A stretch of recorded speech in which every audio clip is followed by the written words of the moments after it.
Hello, I am Mark Cirino, and this is the 2021 American Literature Association panel for the Hemingway Society on Islands in the Stream.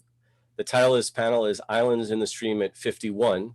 Of course, it was originally called Islands in the Stream at 50, although COVID had other ideas. So 1 year later, here we are, and I'm joined with a wonderful panel of scholars to assess Hemingway's posthumous novel, Islands in the Stream. I'm joined by Suzanne Del Gizzo, Carl Eby, Kayla Forrest, and Kirk Curnutt.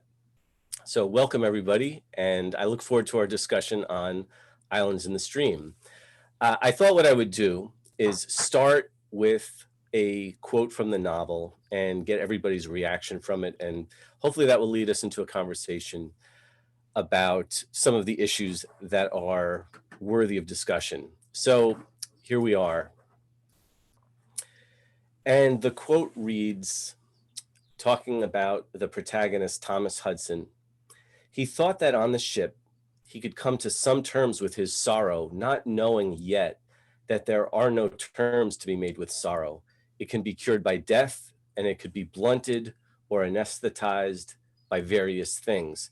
Time is supposed to cure it too, but if it is cured by anything less than death, the chances are that it was not true sorrow.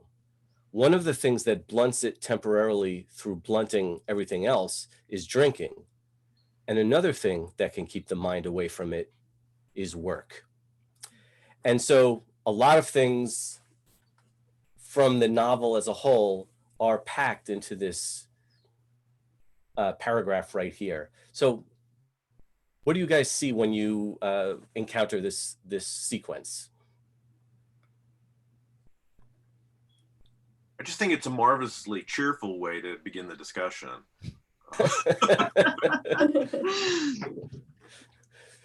Well, it is. So you're saying that, but Thomas Hudson is, I mean, what is his mental state throughout the throughout the novel? What type of protagonist, and what is his general attitude?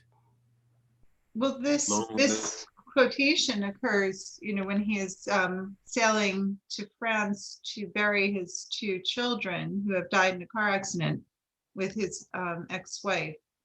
And so I think, that's the first thing that comes to my mind is how much death, there is in the book. Right. All of his sons, it's one of the first time Hemingway ever wrote about being a parent at any length, and all three of the sons die at various points, two in the first part, and then one in Cuba in the second part of the book. So it's a very sad book in that way, and it seems like the whole book is an attempt to keep sorrow at bay.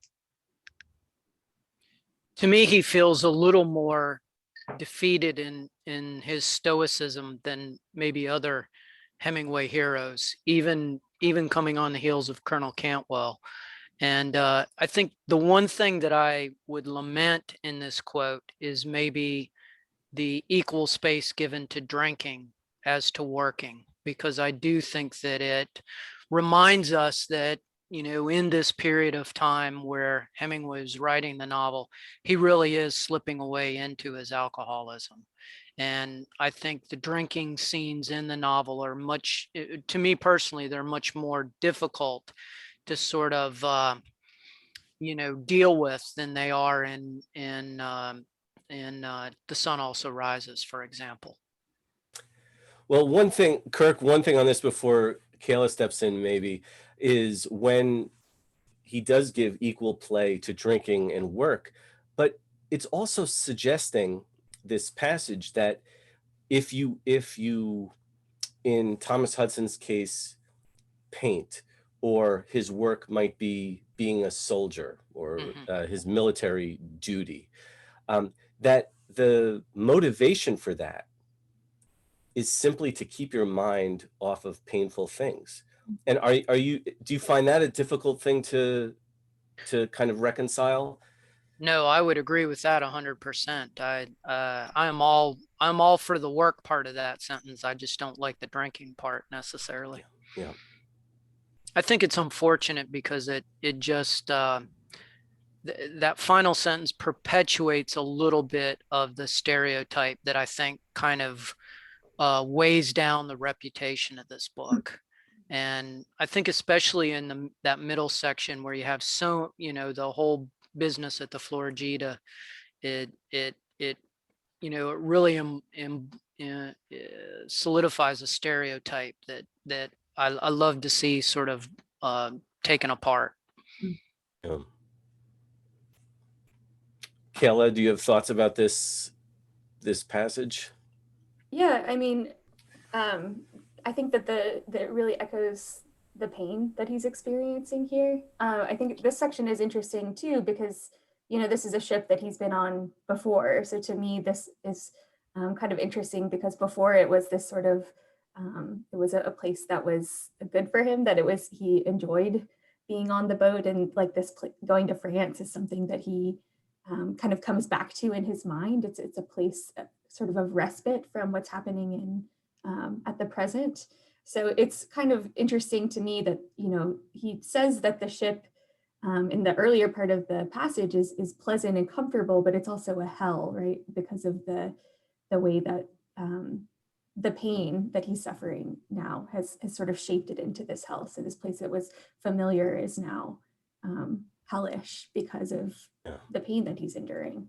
And I think that's something that kind of speaks to how he sees the world around him, right? That it's sort of driven by his own pain, right? The ways that he's trying to fight off that pain.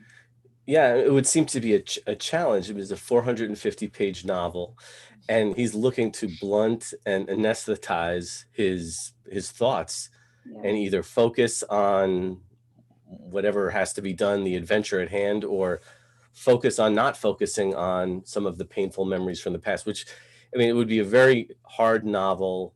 It's kind of a very hard challenge for a novelist to pull off.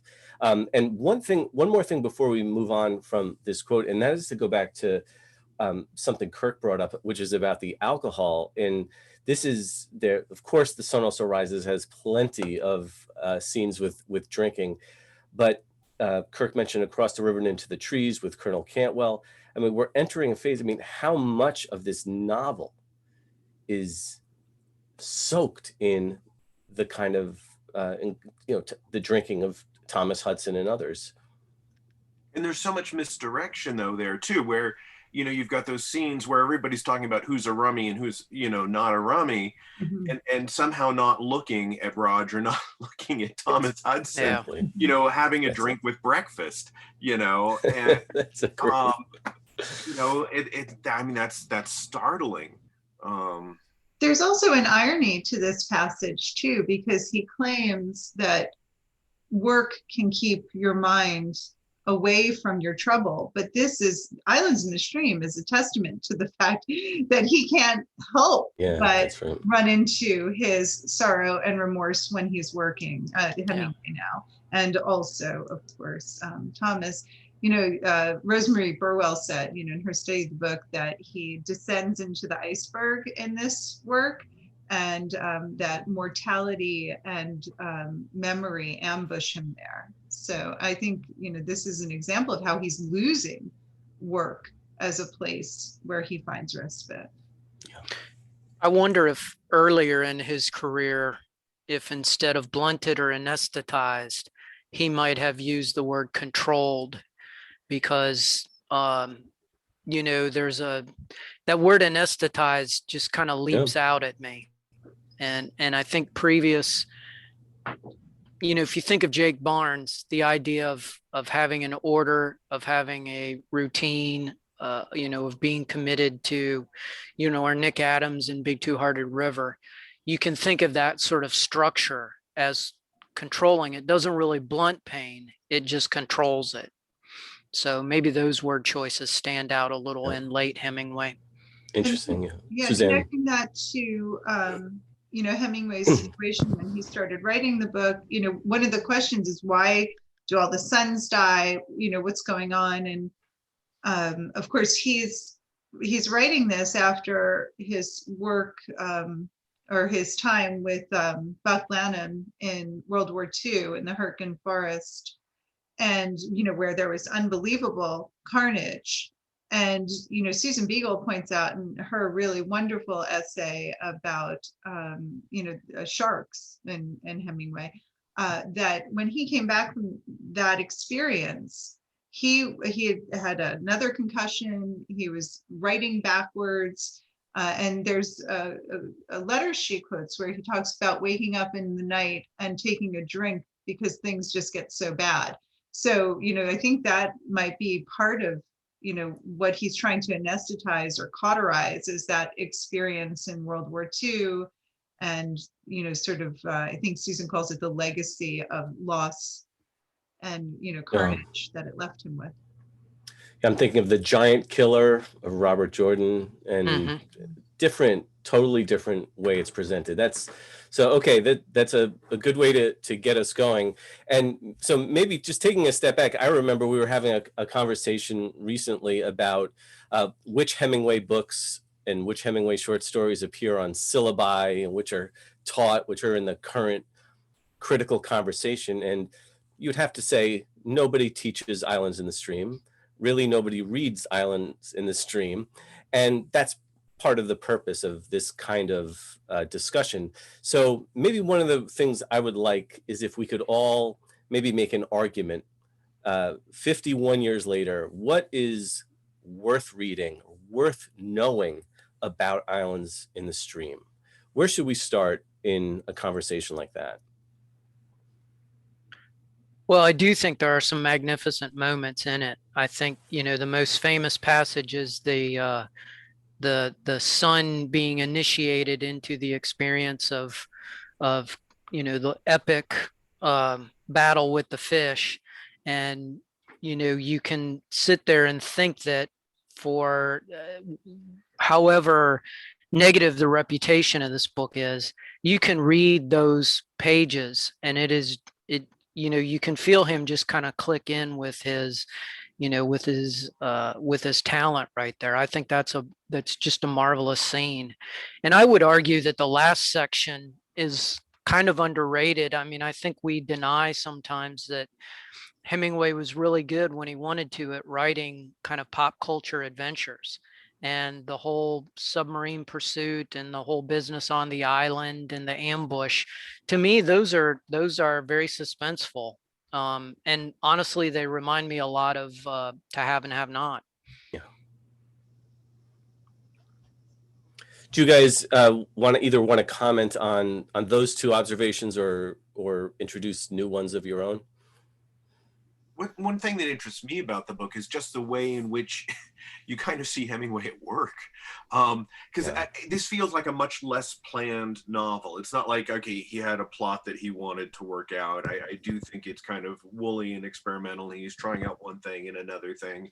And this would connect up certainly to what Rosemary, said about the sort of the urtext, right? All of sort of Hemingway's 1950s fiction sort of growing out of the Land, Sea, Air book, this thing that was all over the place, where he's exploring ideas.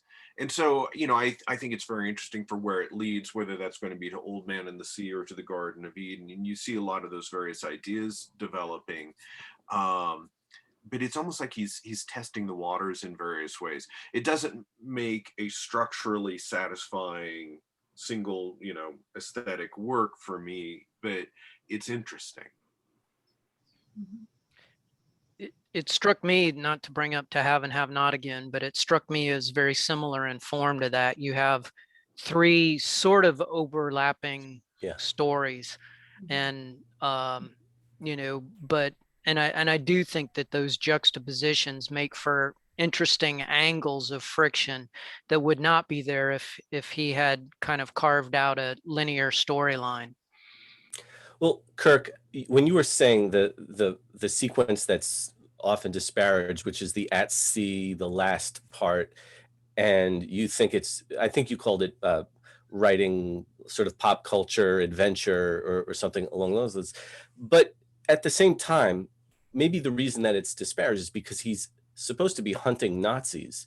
Yeah. So there's something that should have the kind of seriousness or gravity that, let's say, For Whom the Bell Tolls has. And it seems not to have, it seems to be more fantastical or lighter. Is that a fair criticism, or is there a reason Hemingway went in that direction? Well, one thing I was really surprised to discover when I went back into the book reviews is I had always sort of lived with the assumption that the third part was always considered the weakest. But it's interesting because in those reviews, it's almost evenly split between people who enjoy the latter part the most because there is action in it. So, and in terms of the, in terms of the moral gravity of World War II, I think it's important to understand that this book also came out in the late 60s when, there's a whole pop history of treatments of World War II.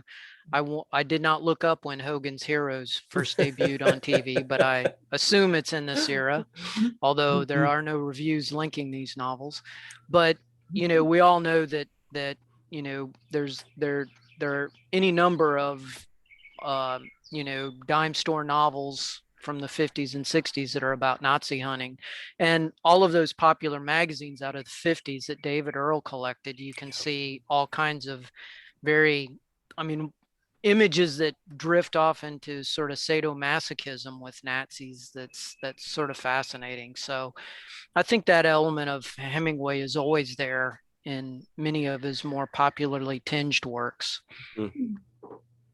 Or too, if people were frustrated with the at sea part because Thomas Hudson is not the sort of like, yes, let's go patriotic, go kill the Nazis, but there are parts of the text where his crew is like, hey, we know you don't care about yourself anymore, but could you try to care, I'm paraphrasing, but try to care for us.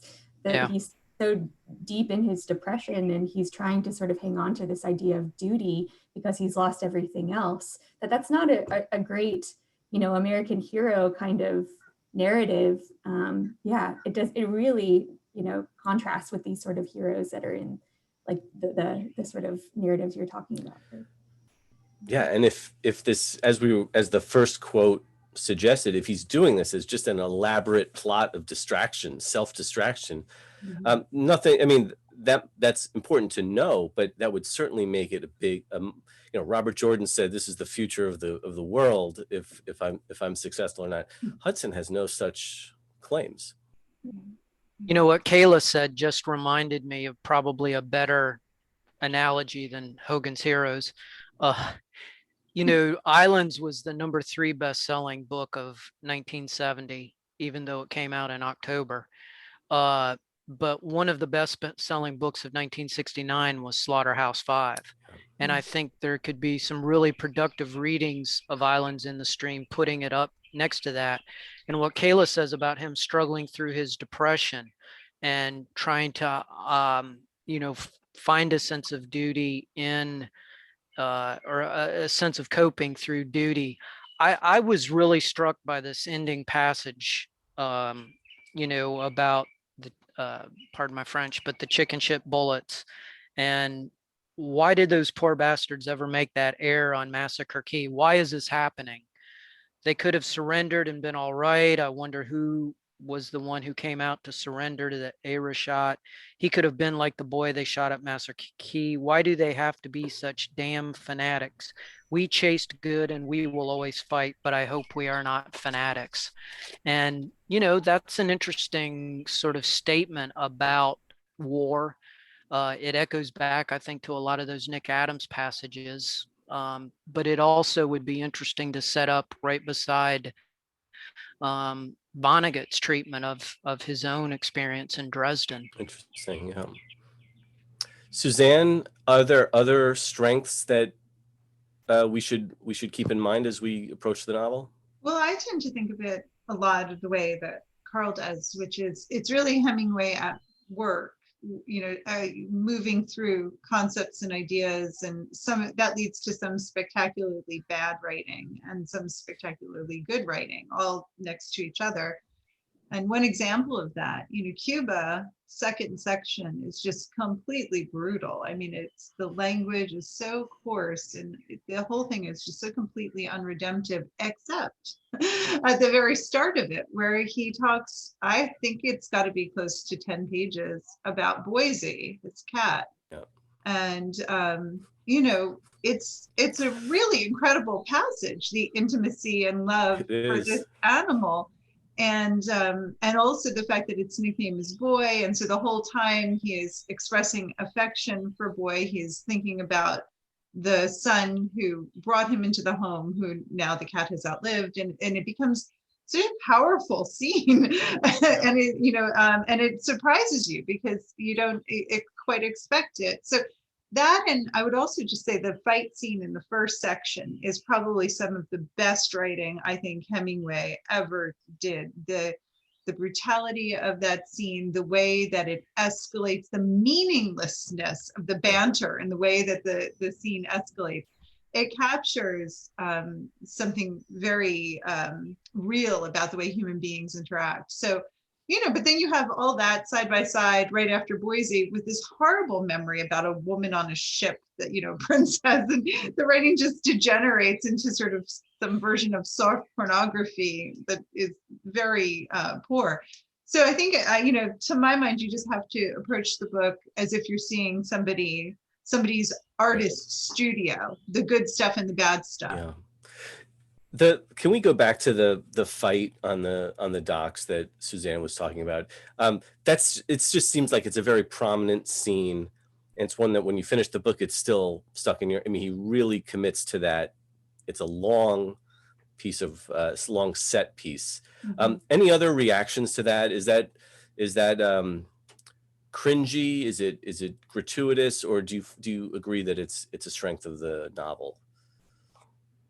I think it's a perfect example of how in some ways the Hemingway autobiography takes away from the fictional presentation, because what Suzanne just said sort of made me think of it in a whole new way.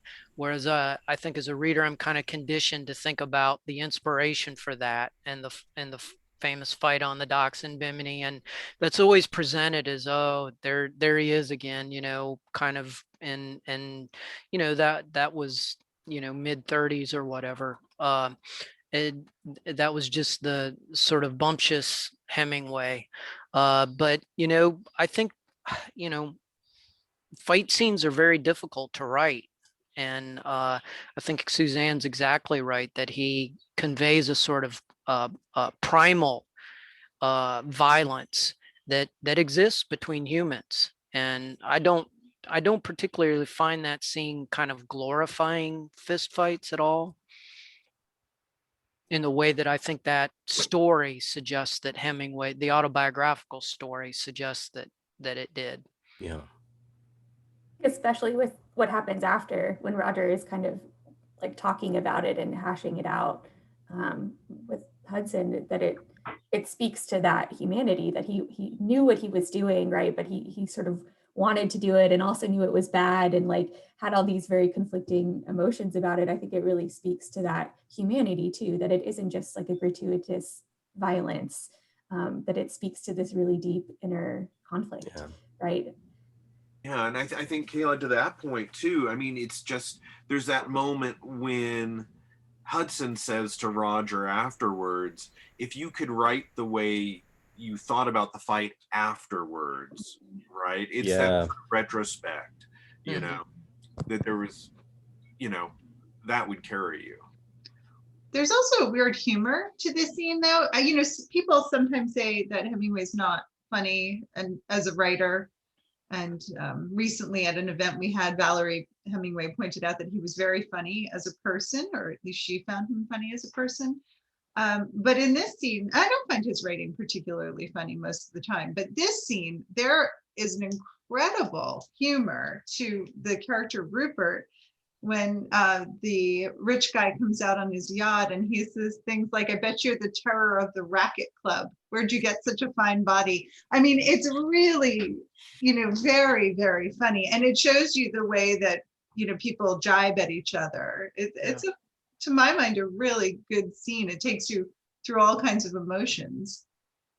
Also just the absurdity of he goes underneath and he's wearing pajamas and he comes back and he doesn't have a shirt on. Like it's sort of absurd in that way. I find that humorous as well. Yeah. That scene makes me think of The Sun Also Rises. There's something about The Sun Also Rises when Jake loses the fight and he gets knocked out. And I just end up appreciating Hemingway writing a protagonist who didn't need to bully other people, who could get his butt kicked sometimes. And that's how I view that. So it's just, and Suzanne's point is really well taken about the graphic nature of the violence, but it goes on and on and on. We're not spared any detail. You get the feeling Hemingway was like enjoyed writing this moment. I learned something about how to fight from that scene. So I didn't realize that, when somebody's got you in a lock, you're supposed to rub their tendons. Yeah. I was like, oh God, that sounds awful. Very painful. Next time we have a live, sorry. I was going to say, the next time we have a live conference, maybe we can get somebody to do an exhibition of that and see it in action.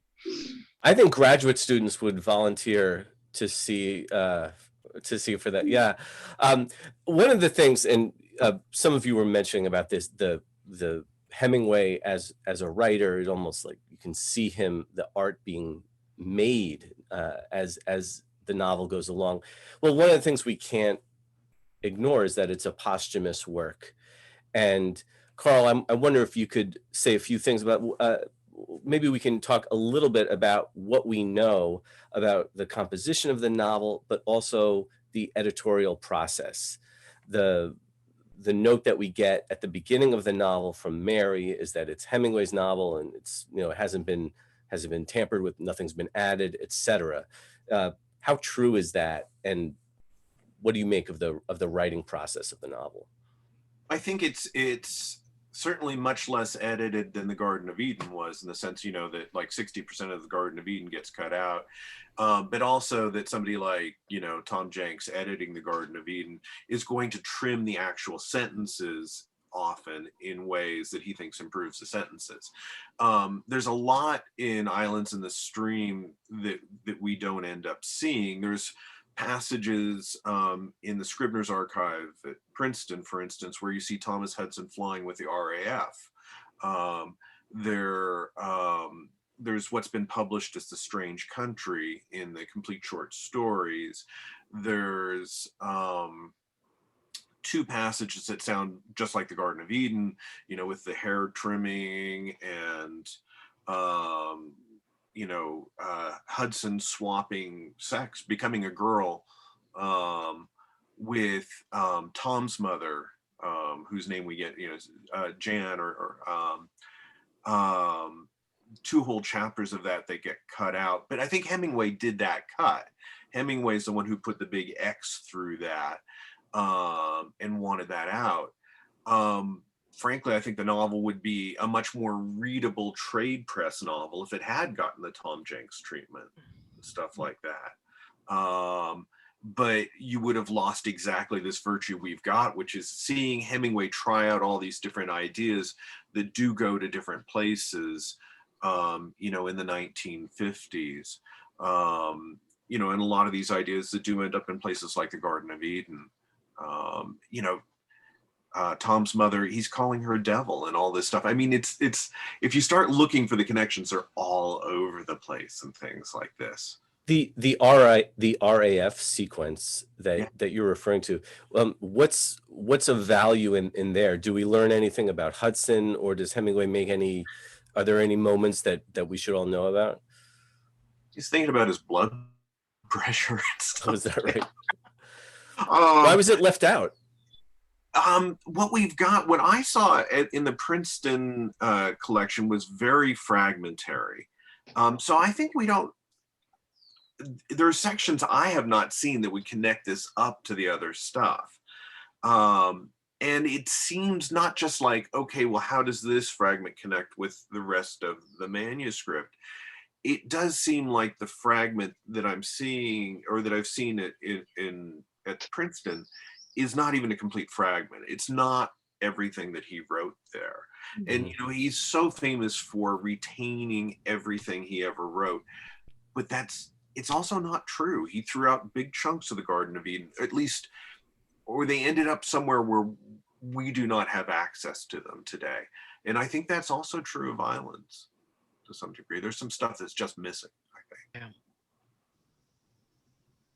Well, this could also be a time where we could talk about the historical effort of Hemingway, that Islands in the Stream itself was to be part of a larger project. Would anybody like to remark about that?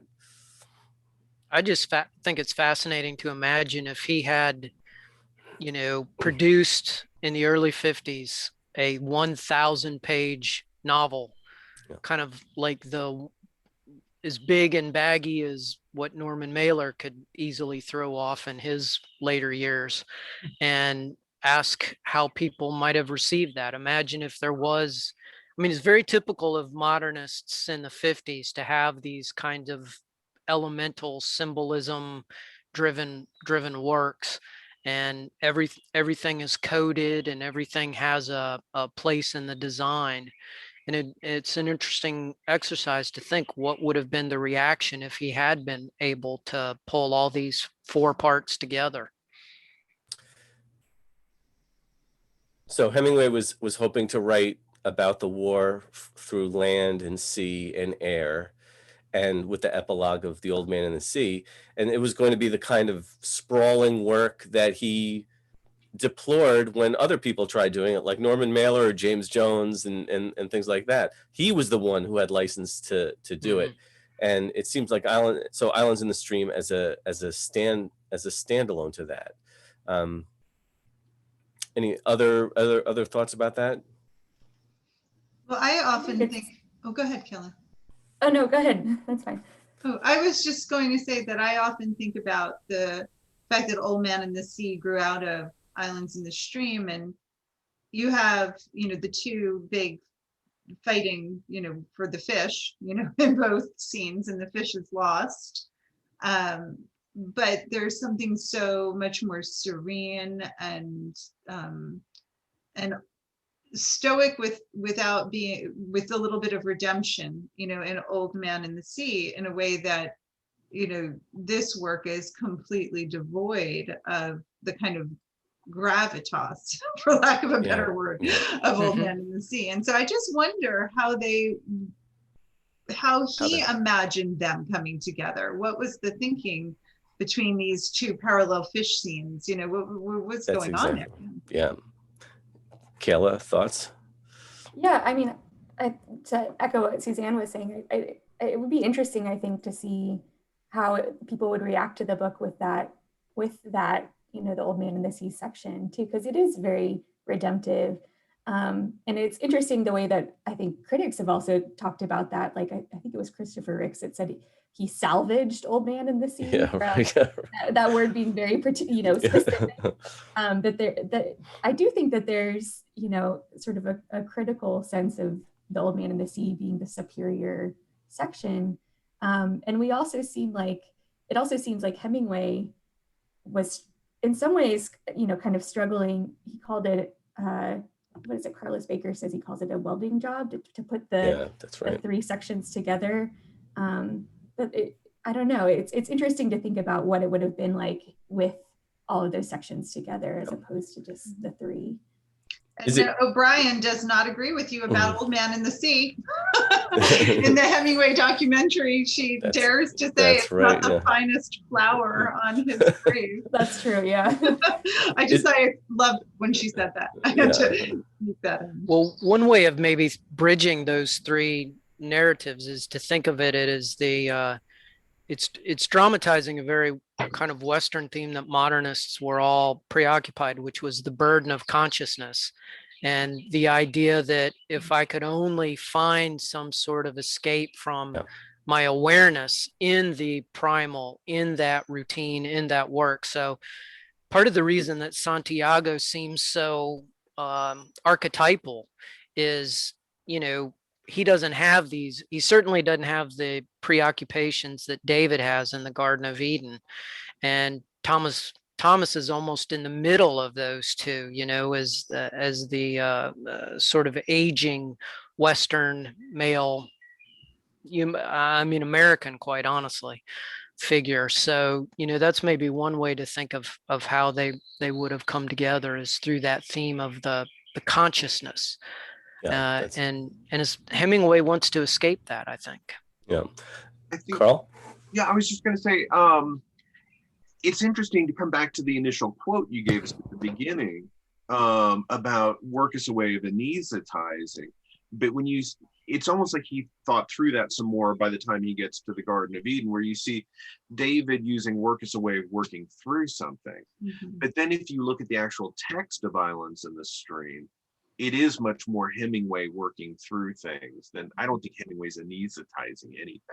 Yeah. And I think you do see him working through a lot, much more like David Bourne at the Garden. Yeah. I remember David Bourne saying like that in order to go, he compares being a soldier. It's like when you're at war, you have to lose that sense of self, that self-consciousness. You have to have that clarity in your head, and same thing as a writer, that clear thinking. And so we have that, the demands of the consciousness of an artist and a soldier. We see that in both of those works. I'd like to just bring up one more potential strength to the novel, and then we can move on. And we've talked around this a little bit, but it seems like, particularly in the beginning, Suzanne was mentioning the way that Thomas Hudson is as a father. And this would have been a time in Hemingway's life where this would have been, he would have been really conscious of his fatherly duties, of his fatherly performance. And what can we read into that with Islands in the Stream, and the way Thomas Hudson has 3 sons, and they're biographically accurate to Hemingway's own? Well, I mean, one of the first things I always think is that as Hemingway started to work on this, I think Jack was a POW. And so, the idea of losing his sons had to have been somehow on his mind, beyond just, the novelistic trick there. But I really think that in this book, he is working through the father-son relationship, but from the perspective of the father in a way that we don't usually see. So much of Hemingway's fiction has the Hemingway-like character in the position of the son, and relating to a father that was not unlike his father, Clarence. So one of the things that struck me preparing for our chat today is the parallels between father to son initiations in Hemingway's work. So we can go from something like Indian Camp to something like Davy killing the elephant in tipping them off to kill the elephant in Garden of Eden and going on that hunt. And then which boy is it in Islands? Is it Andy who's wrestling with the fish in Islands? David, another David. Yeah, right. Even better. David wrestling with the fish in Islands. So, and they're all about the same age. They're all like roughly like 9. And the fathers are not overtly violent. They're sort of expecting too much from very young boys. And they seem to push them too hard. And I think that Hemingway is thinking, in this text, to what extent may I have inflicted similar harm on my son, in a way that my father inflicted on me, because we believed in these masculine rites of initiation through killing, through violence. Do you think, Suzanne, that he's inflicting some more violence, though, on Andy, or on Andy's real life analog, Gregory, in the treatment of Andy? Mm-hmm. Oh yeah, absolutely. And I mean, I think, Yeah. Go ahead. No, Carl, why, what are you getting at? Well, there's all that talk about, I mean, there's both some admiration, right, in the treatment of Andy, that Hudson admires certain qualities of Andy, but he considers him essentially at core wicked. Yes. And having this very dark side, which is it's an interesting way of describing a psychologically complex side, but it's judgmental in the sense that it's that psychologically complex side is dark, and by this point in Hemingway's life, he knows about Gregory's cross-dressing and such, and in 52 there's a whole incident where Gregory's arrested in Los Angeles for cross-dressing, and writing about your own child in that thinly disguised a way. I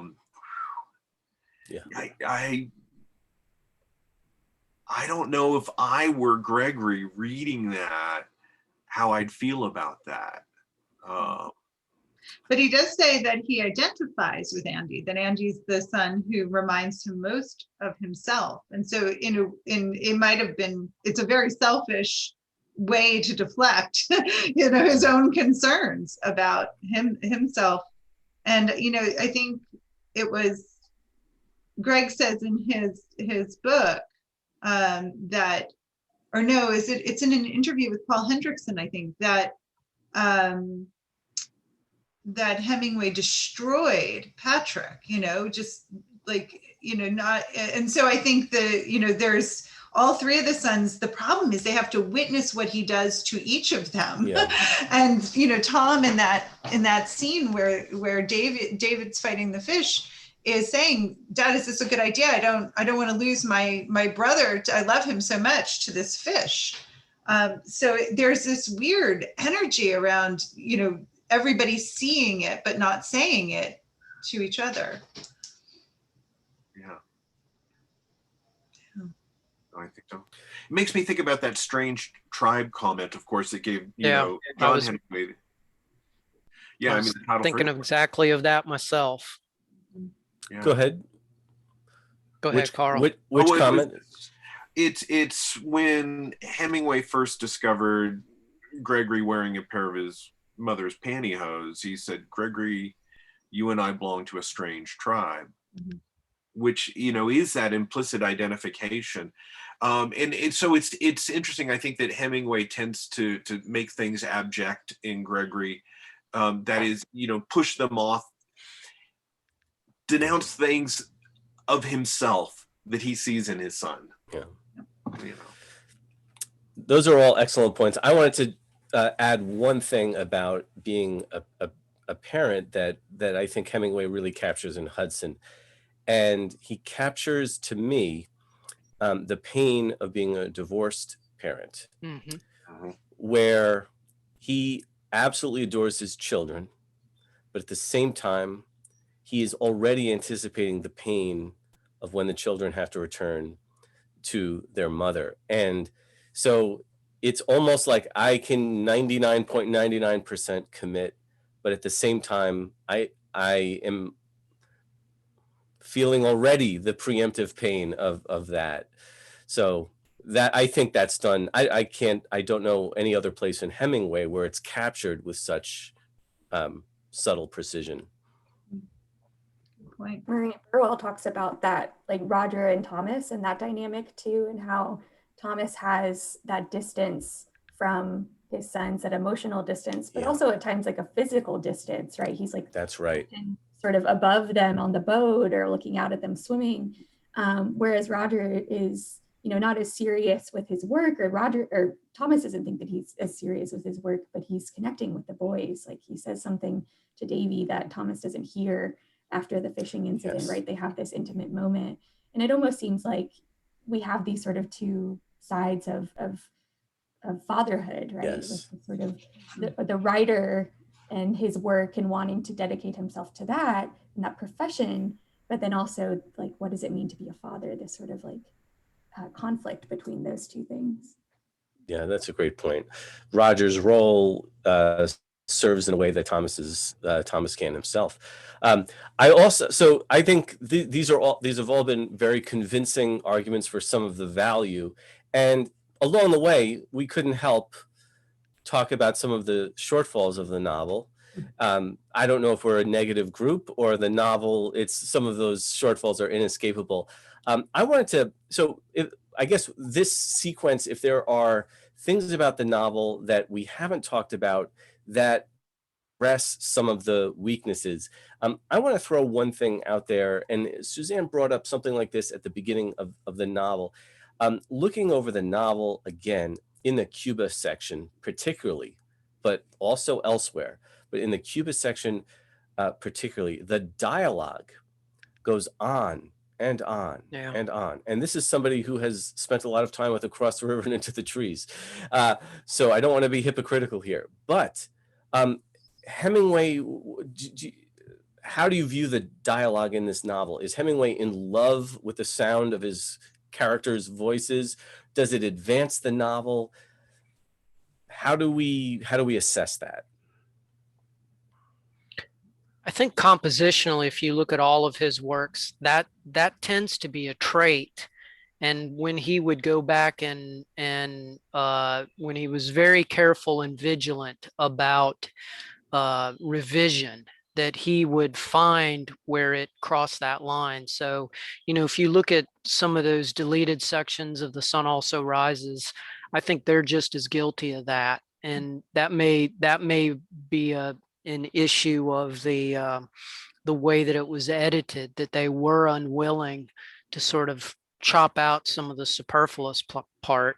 There are all kinds of tics and mannerisms in Hemingway that just really stand out. And some of the ones that drive me nuts is, when two characters enter a conversation and they keep using each other's names, oh yes, papa, and to the very next line, yes, papa, the repetition.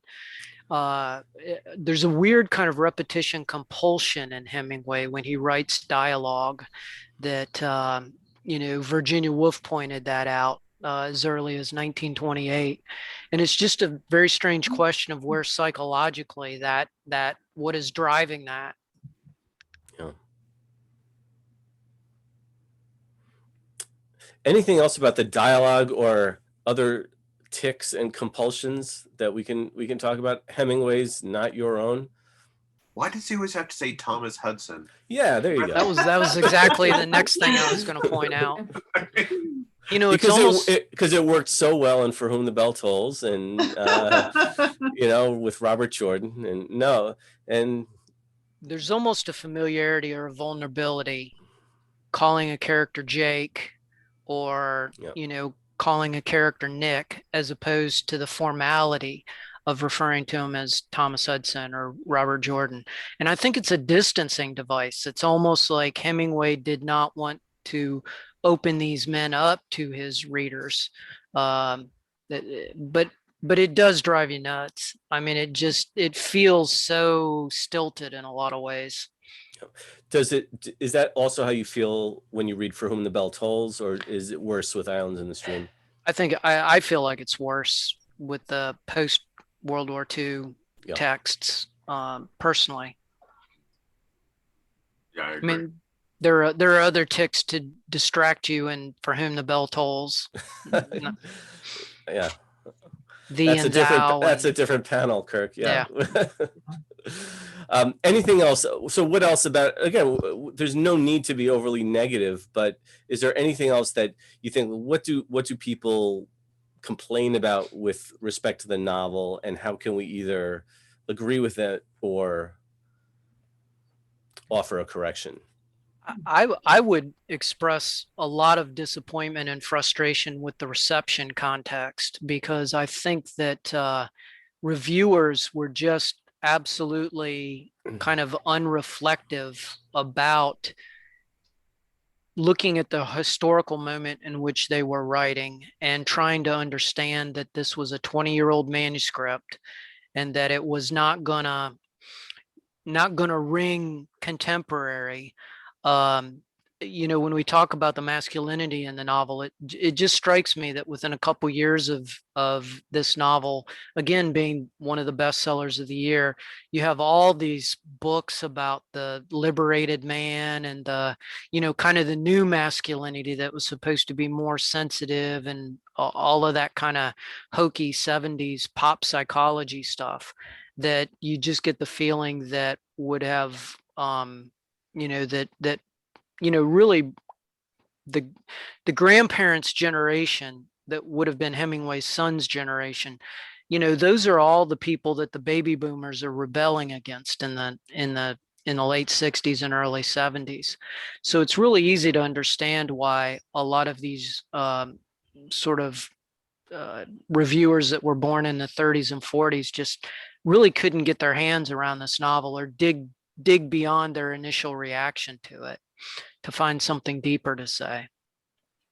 It's also reputational too, though, because I think, Hemingway's a bit of a bellwether for where Americans are with regard to masculinity. Yeah. So I think it's funny as you can see it wax and wane, and then, even with some really weird iterations like that Marty Beckerman book about the Hemingway, bare chested and drinking. Yeah. But I think, but I really do think that it's one of those moments where he has to be repudiated, to Kirk's point. He just has to be repudiated. And it's like a much loved family member that you can be mean to when as you're growing up or something. So yeah, I think that's a great insight. Thanks. And it almost feels too easy in some ways. I guess that's my disappointment. Now that's the benefit of looking at those reviews 50 years later. But one of the things that I was really hoping to find in the reviews that just didn't, it became a dead end, was I really wanted to find some sort of connection between publishing this book in 1970 and, reactions to the Nixon administration. And, I was about ready to, write and fake one up myself because I was so frustrated that I couldn't find it. I do think it's there subtly. One of the things that this strikes me as is I don't think today you could have had a posthumous Hemingway novel published without people veering off and wanting to talk about Trump. Yeah. So it's interesting that for all the loathing of Nixon that was out there, and this book is coming only a year or two before Hunter Thompson, who's as Hemingway obsessed as anybody, is at his peak, and yet he never seems to link those figures, at least nothing that I could find really putting them side by side. Yeah, that's interesting. Were there any raves to Islands in the Stream? Unqualified raves? I think it got better reviews than many of us remember, to be perfectly honest. If you I've got Robert Stevens' collection right here at my side. I mean, it seems like most of the reviews complain about the structure. Yeah. The unfocused motivation of the narrative, the kind of turgid dialogue and description and so forth. But there were people who thought this was another Hemingway masterpiece. Well, in fact, I'm glad you used that word because I was just looking for it here. Kayla mentioned Christopher Ricks that was in the New York Review of Books, which they would have dismissed anything of Hemingway's, but there is one reviewer that that referred to it as an unqualified masterpiece, and it's I want to say it was in the New York Times. I should have marked it, but back in those days, the Times did well. I think they still do. They did reviews in the daily papers, and then they did in the Sunday section. It seems so like with Hemingway, there's almost a way in which readers need to be educated. That's a problem you don't see with other authors. What other authors are read as much, posthumous works, that were really not ready to go out. Right. and how do people consume a work of art that's not finished? And Islands in the Stream was a lot further from being finished than the Garden of Eden. The Garden of Eden, I mean, Hemingway felt like I was going to finish this thing, you know, within this month if Taylor Williams hadn't died when he died, you know, in February 1929. And it was really sort of racing to finish that. He was pretty far away in Islands in the Stream. And when folks, it's an easy thing to beat up on. It's like, okay, yes, this is not polished work. You know, boy, you know, he's really off his game. He's really far from being done with the book. I just found the passage I was looking for, which is from Robbie McCauley, New York Times, October 4th, 1970. Confirmed Hemingway drinkers probably would have settled for any small beer remaining, but Islands in the Stream, with its blend of strong narrative and reflected melancholy, is 100 proof old Ernest. Most of it. You take a metaphor and run with it there. Even though the book probably had been stowed away for further aging, it is a complete, well-rounded novel and among his very best. And that's in the New York Times. Yeah. Okay. That's nice to hear. So one thing I want to bring up, just one other point, and then maybe we can move our way to the final quote as a way to kind of put a bow on this conversation. Another thing that we sort of introduced a little bit in the beginning, but I think we could talk a little bit more about, is the way that Hemingway evokes place. And so the novel takes place in various settings, but it seems like a lot of the novel, particularly the beginning, is consumed with the memories of past places, right? And so maybe how is that a major theme of the novel, and what does that tell us about Hemingway and also about the novel itself? Kayla, maybe you could start, and then Carl.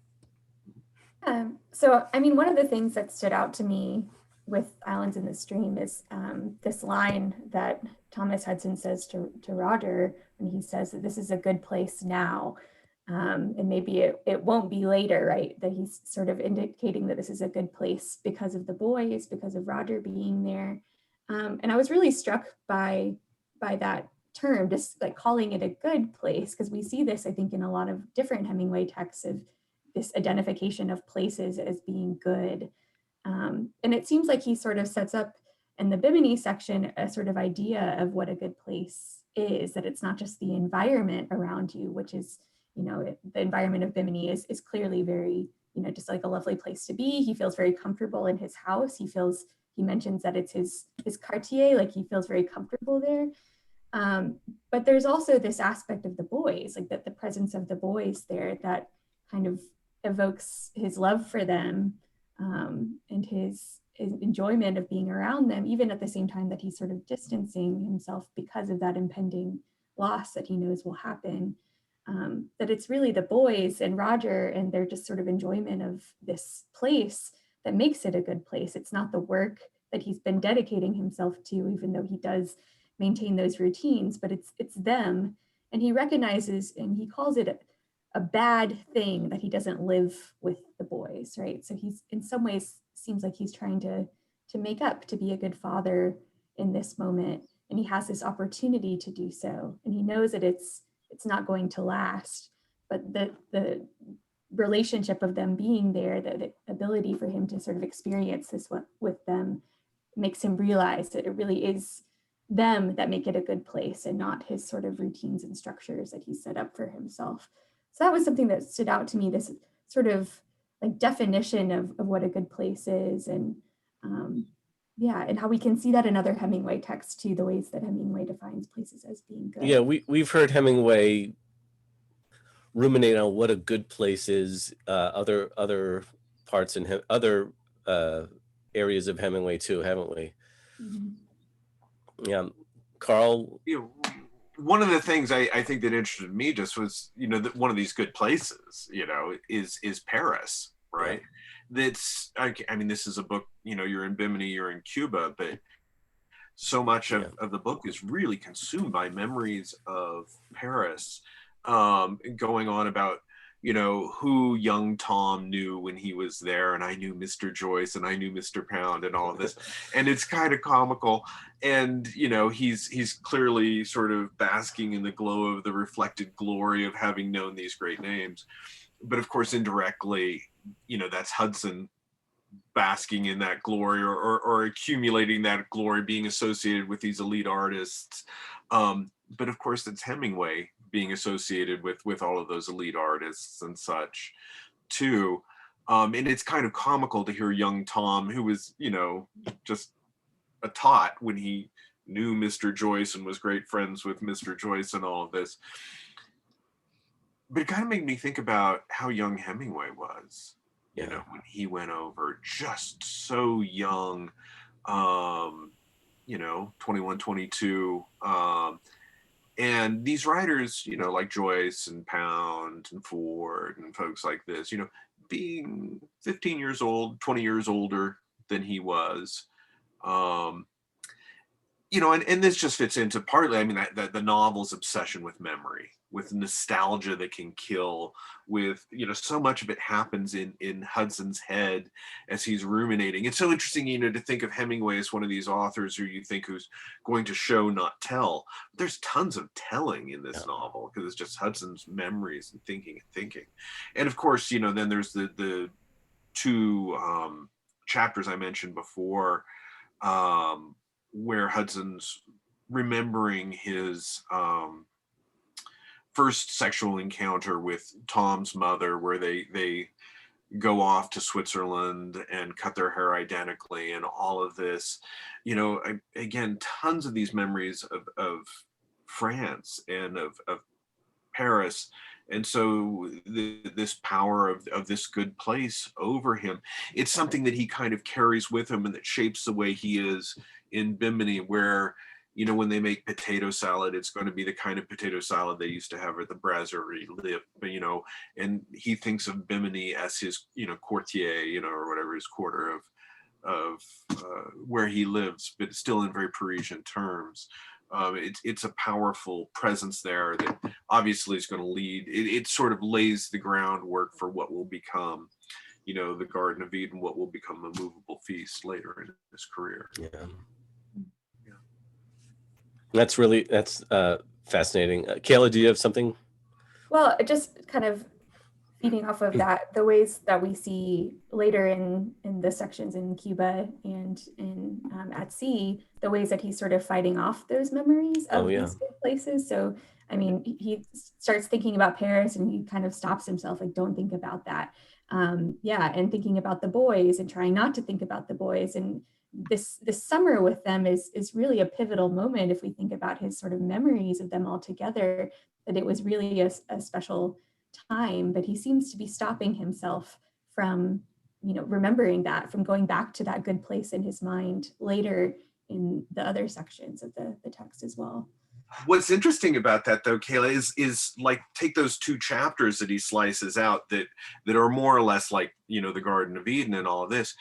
In the published novel, Hudson's thinking like, okay, maybe I'll think about Tom's mother, and then if I'm lucky, I'll dream about her tonight. And then he says, nah, in the published novel. But, it's precisely there in the manuscript where he goes on. And there's two versions of one of those chapters. So Hemingway wrote at great length about that and then just said, nah. Yeah. One of the things that I'll always love about Hemingway is when we talk about memory, is the way that he and of place, when he just depicts place in such specificity and exactitude. And I really do think it reflects the fact that he was part of the last generation that was writing before television. Because I think when we see memories or experience memories, in some ways, I think we almost access memories as if we were watching it on a television screen or streaming it from Amazon, nowadays, I guess would be a better metaphor. But there's such a physical immediacy and a tactile immediacy. You can feel it, you can touch it. And that's true even when his syntax feels as stodgy as it can get. There's just that sense of presence, and I think that falls out of most writers from the 50s on because of television. Interesting. Yeah. Suzanne, do we have time to do a final quote? And I don't know where we are on time. I think we're great. I mean, we're running about at just an hour. Okay, then that's great. Why don't we talk? I have one more quote that we can react to, and of course, this is the last sentence of the novel. You never understand anyone that loves you. And so this is our last sentence. Where do we end with this novel, and what does he mean by this? We started off with a uplifting quote. Now we're ending with one. I like to think of this as a puzzle rather than necessarily as a downer. Okay. So do we end with he's with an emotion of uncertainty, or is it as Suzanne suggests, it's sort of a depressing way to end the novel? Well, for me, I'll just say that I never knew what to make exactly of this last line. I think of the story as we have it as more about Hudson's inability to love people the way he wants to. And so I don't know if this is another example of deflection or a way of mediating that feeling, but he feels so full of well-intentioned love that always winds up somehow really awful. He loves Tom's mother, but he has sex with her before telling her that their son is dead. He loves the boys, but he sometimes pushes them all too far. So it's a really strange book on the topic of love. And so I don't know, that's not answering the question, but that's sort of how I see the book, is about his difficulty with loving people. That makes a lot of sense. Other thoughts about this? I would just put it back on all of us individually and our reaction to it, and ask ourselves to think of a person that loves you and ask, do you understand why they love you? I think that most of us would probably just struggle to understand that because we're so self-aware of our own failings in a lot of ways, whether it's as parents or whether it's as children or siblings or whatever immediate relationship.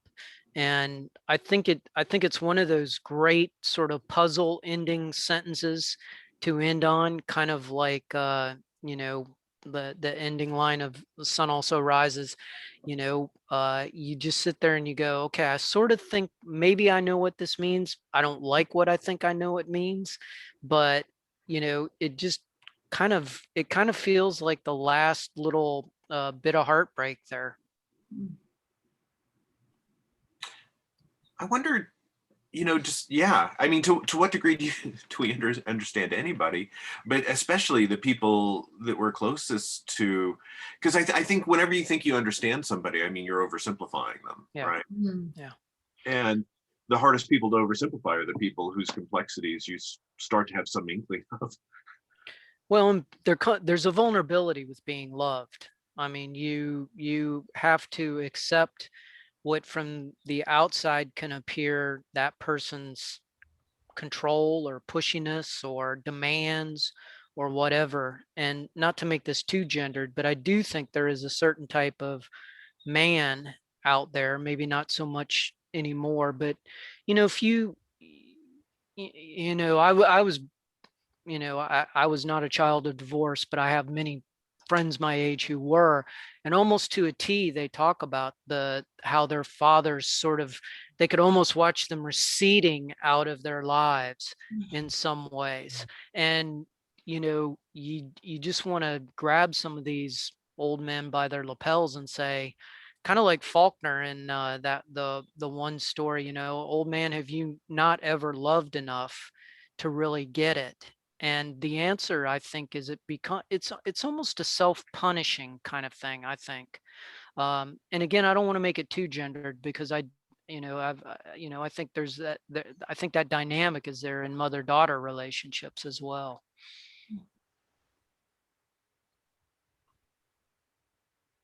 I want to read this as some sort of redeeming moment, since it's implied that, you know, he's dying, that he's this is his last sort of thought. But it is kind of hard. There's a complexity there, I think, as we've been discussing. And it speaks, I think, to that distance that Hudson has been putting in his relationships, as sort of safeguarding himself in some ways from being truly vulnerable. And yeah, not really understanding why people love him and wanting to keep them at a distance to avoid this sort of pain that he inevitably suffers anyways, right? And losing the people that he loves. Yeah. So- The complexity of the last page, actually, where it says, Tommy, Willie said, "I love you, you son of a bitch, and don't die." Thomas Hudson looked at him without moving his head. "Try and understand if it isn't too hard." Thomas Hudson looked at him. He felt far away now, and there were no problems at all. And then you have quite a beautiful paragraph. "I think I understand, Willie," he said. And then Willie gets the last the last comment, right? "You never understand anyway." So it is a little bit of an elliptical and ending to kind of an elliptical novel. Yeah. And to Kayla's point, though, I mean, it feels like Willie is channeling, Thomas Hudson's own anxieties and thoughts, of course. Yes, for sure. Okay, well, this has been Islands in the Stream at 51. I would like to thank Suzanne Del Gizzo, Carl Eby, Kayla Forrest, Kirk Curnutt, and for discussing Islands in the Stream. It's been a pleasure, and thank you all for listening. Great, thank you. Thank you. Thanks for a great job moderating there, Mark. Yes.